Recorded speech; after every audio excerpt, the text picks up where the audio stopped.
আবু সাইদকে হত্যার কথা বলে সেখানে একটা ভিডিও দেখালো। হ্যাঁ, খুব স্বাভাবিক, এটা মানুষের সেন্টিমেন্টে লেগেছে যে তাকে পুলিশ গুলি করে মেরেছে।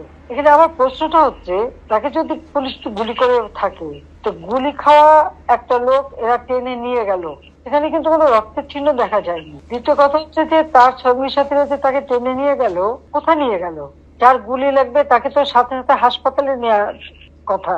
হাসপাতালে নেবে, অপারেশন করবে, বুলেট বের করবে, তাকে বাঁচাবার চেষ্টা করবে। আবু সাইদকে কিন্তু হাসপাতালে নেয় নাই, নিয়েছিল প্রায় 4-5 ঘন্টা পরে। 4-5 ঘন্টা পরে হাসপাতালে নেওয়ার পর ডাক্তাররা যখন চিকিৎসা করে তখন সে মৃত্যুবরণ করে।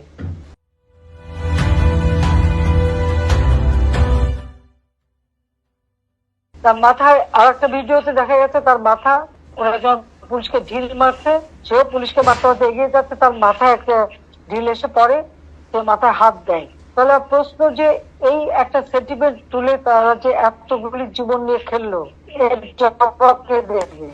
আমরা যে জুডিশিয়াল কমিটি করে দিলাম এই হত্যা তদন্ত করতে, আজকে পুলিশকে এটা বলতে হবে, জবাব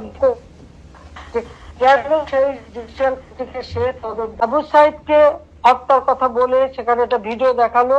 হ্যাঁ, খুব স্বাভাবিক, এটা মানুষের সেন্টিমেন্টে লেগেছে যে তাকে পুলিশ গুলি করে মেরেছে। এখানে আমার প্রশ্নটা হচ্ছে, তাকে যদি পুলিশ গুলি করে থাকে, তো গুলি খাওয়া একটা লোক এরা টেনে নিয়ে গেল, এখানে কিন্তু কোনো রক্তের চিহ্ন দেখা যায়নি। দ্বিতীয় কথা হচ্ছে যে তার সঙ্গী সাথীরা যে তাকে টেনে নিয়ে গেল, কোথায় নিয়ে গেল?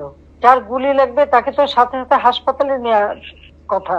হাসপাতালে নেবে, অপারেশন করবে, বুলেট বের করবে, তাকে বাঁচাবার চেষ্টা করবে। আবু সাইদকে কিন্তু হাসপাতালে নেয় নাই, নিয়েছিল প্রায় 4-5 ঘন্টা পরে।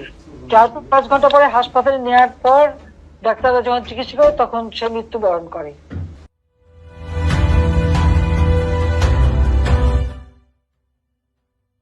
তার মাথায় আর একটা ভিডিওতে দেখা গেছে তার মাথা, ওরা যখন পুলিশকে ঢিল মারছে, সেও পুলিশকে মারতে মারতে এগিয়ে যাচ্ছে, তার মাথায় একটা ঢিল এসে পড়ে, সে মাথায় হাত দেয়। তাহলে প্রশ্ন যে এই একটা সেন্টিমেন্ট তুলে তারা যে এতগুলি জীবন নিয়ে খেললো, এর জবাব কে দেবে? আমরা যে জুডিশিয়াল কমিটি করে দিলাম এই হত্যা তদন্ত করতে, আজকে পুলিশকে এটা বলতে হবে, জবাব কেন সেই জুডিশিয়াল থেকে সে তদন্ত